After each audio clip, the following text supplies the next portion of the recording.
आणि नागपूरमध्ये मुस्लिम बहुल भागात सकाळपासूनच मोठ्या प्रमाणात मतदार मतदानासाठी बाहेर पडलेत। मोमीनपुरा परिसरातील उर्दू प्राथमिक शाळेत मुस्लिम मतदारांच्या मोठ्या रांगा लागल्यात आणि सकाळच्या सत्रात दुपारचा नमाज अदा करण्यापूर्वी मतदान करण्याकडे मतदारांचा कौल पाहायला मिळतोय। इथला आढावा घेतलाय रजत वशिष्ठ यांनी।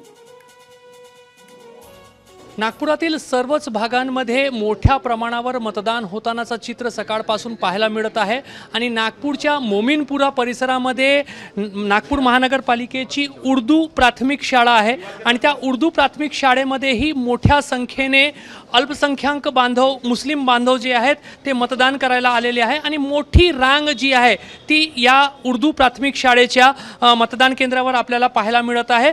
त्यामुळे समाजातील प्रत्येक घटकामध्ये मतदानाचा एक वेगळा उत्साह जो है तो आपल्याला आज पाहायला मिळत है। आपका क्या मुद्दा है मतदान का, क्या सोच के मतदान कर रहे हैं? हम मतदान करने इसलिए आए हैं, अब हमारे को जिसको वोट देना है तो जो काम कर रहा है अच्छा, इसके लिए हम वोट देने आए हैं।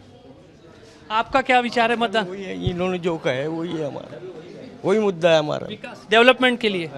समाजातील वेगवेगळे घटकाचे वेगवेगळ्या वयोगटातील मतदार जे आहेत ते या मतदान केंद्रावर मोमीनपुरामधील उर्दू प्राथमिक शाळेच्या मतदान केंद्रावर आपल्याला पाहायला मिळत आहे आणि समाजातील सर्व घटक उत्साहाने मतदान करत आहे आणि त्याच्यामध्ये मुस्लिम बांधव जे आहेत मुस्लिम मतदार जे आहेत त्यांचा उत्साह जो आहे तो या मोमीनपुराच्या मतदान केंद्रावर पाहण्यासारखा आहे। कॅमेरामॅन अतुल हिरडेसह रजत वशिष्ठ, एबीपी माझा, नागपूर। एबीपी माझा, उघडा डोळे बघा नीट।